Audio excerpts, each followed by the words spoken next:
obispo. Podían marchar al son de su propio tambor.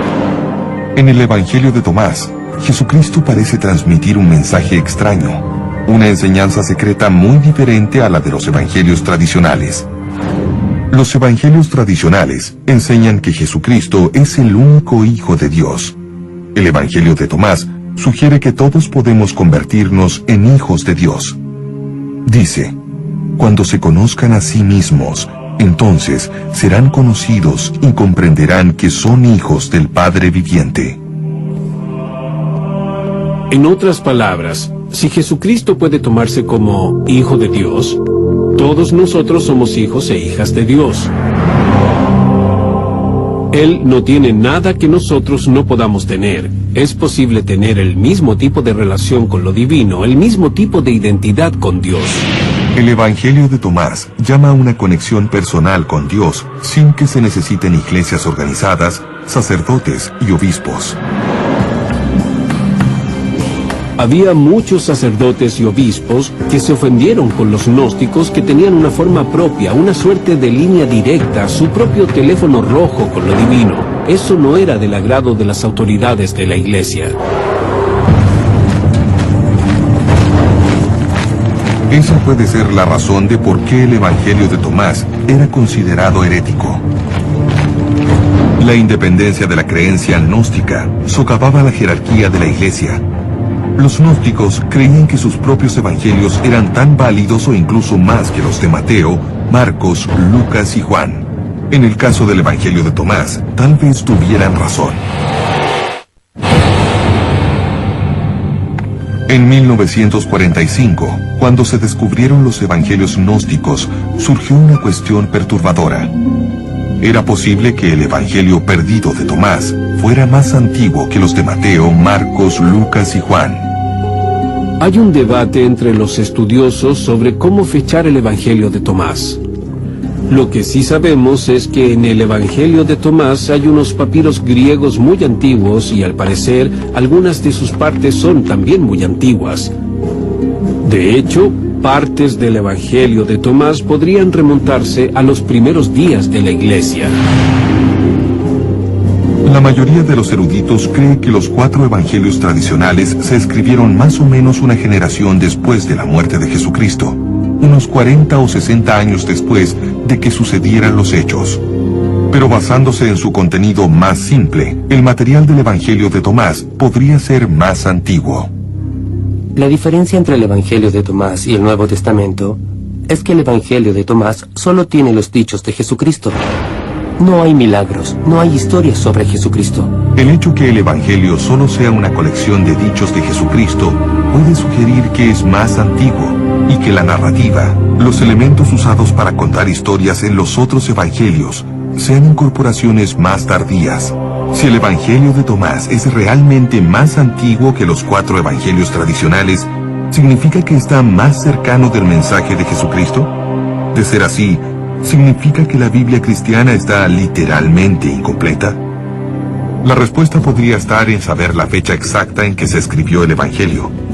El Instituto de Conservación del Museo Smithsoniano, o MSI, tiene un equipo de especialistas y científicos que extraen los secretos de los documentos antiguos. Nuestro trabajo es realmente detectivesco.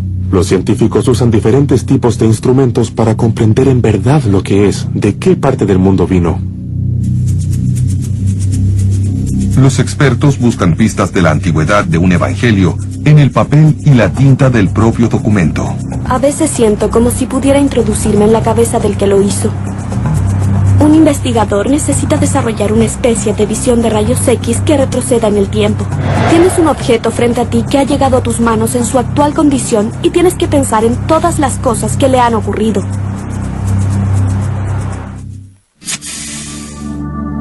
Una clave de la edad de un papiro puede encontrarse en la escritura en sí. En la época en que se escribió el Evangelio de Tomás, la mayoría de la población era analfabeta. La persona que en realidad escribió el Evangelio probablemente era una escriba profesional. Los investigadores descubren la verdad gracias a un conocimiento a fondo de los métodos y las herramientas del escriba. Los escribas no solo escribían, llevaban los materiales de su arte consigo. Preparaban sus tintas con materia sólida y luego probablemente la molían otra vez y le agregaban un líquido para que fuera fluida. Se espera cierta variabilidad en el tamaño de las partículas. Y algo muy perfecto, muy puro y muy consistente podría ser una señal de que se trata de un material más moderno. Retrocede una vez más. Un examen más detallado del Evangelio de Tomás revela que ciertamente no es una falsificación moderna, pero la edad exacta del Evangelio aún no es evidente. El Evangelio de Tomás encontrado en Nag Hammadi fue sometido a una prueba de carbono 14. Las páginas revelaron que la copia era aproximadamente de los años 300 a 400 después de Cristo. Las copias más antiguas de Mateo, Marcos, Lucas y Juan son aproximadamente de la misma época, pero los estudiosos concuerdan en que estos evangelios deben ser copias de textos muy anteriores, porque los escritores antiguos se refieren a ellos alrededor del año 150 después de Cristo. La edad exacta del Evangelio de Tomás es difícil de establecer. ¿Es más antiguo y más preciso que el de Mateo, Marcos, Lucas y Juan? Hasta que no se encuentre una copia más antigua, el asunto seguirá siendo un misterio. Pero sin importar su antigüedad, el Evangelio de Tomás revela una batalla entre dos campos del cristianismo. La iglesia tradicional tenía a Mateo, Marcos, Lucas y Juan de su lado, pero los gnósticos afirmaban tener el apoyo de María Magdalena.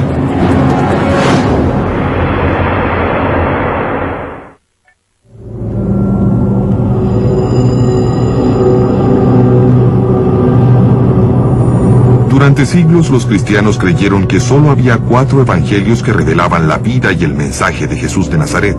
Pero cuando se descubrieron los primeros evangelios perdidos, a fines del siglo XIX, esa creencia cambió. Una de estas escrituras olvidadas más convincentes fue descubierta en Egipto en 1896. Un evangelio de un autor muy sorprendente. Es un evangelio escrito en nombre de una mujer, y no de cualquier mujer. Al parecer era María Magdalena.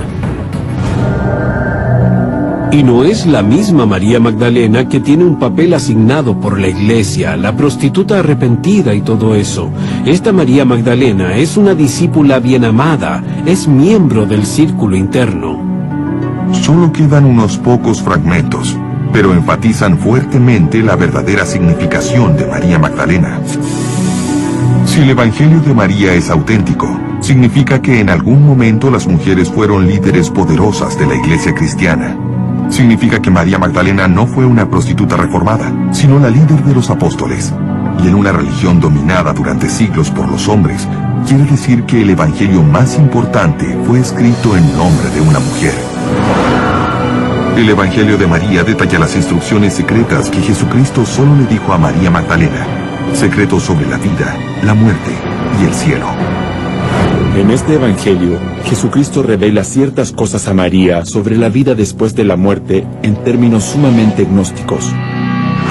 La vida después de la muerte en los 4 evangelios tradicionales se describe como un paraíso de gran felicidad.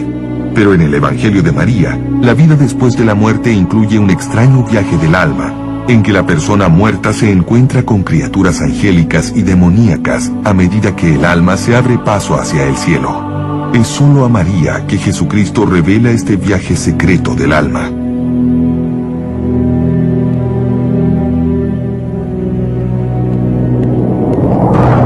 El Evangelio afirma que Pedro, el líder de los apóstoles, reaccionó explosivamente ante esta revelación.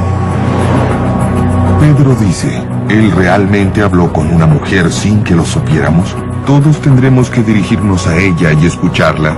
¿La prefirió a ella sobre nosotros? En el Evangelio, los apóstoles no hacen caso de la denuncia de Pedro y apoyan a María diciendo, si el Salvador la hizo merecedora, ¿quién eres tú para rechazarla? Lo significativo es que había un vínculo de tipo espiritual. María era considerada una persona con visión, una líder, alguien que tenía la capacidad para motivar a otros. Ese era su verdadero don. Ella comprendía la mente de Jesucristo y era capaz de comunicarlo a los otros. Este evangelio da una visión muy diferente del tipo de mensaje de Jesucristo y afirma a María Magdalena como la persona que comprendía ese punto de vista en una forma en que los otros discípulos no podían. Pero, ¿es este texto un verdadero evangelio? ¿El relato de un testigo presencial de lo ocurrido con María Magdalena? De ser así, el hecho podría cambiar la historia del cristianismo y revolucionar el papel de las mujeres en la iglesia cristiana. La clave reside en la antigüedad del evangelio. ¿Es más antiguo que los 4 evangelios tradicionales? ¿Pudo ser escrito por la misma María Magdalena?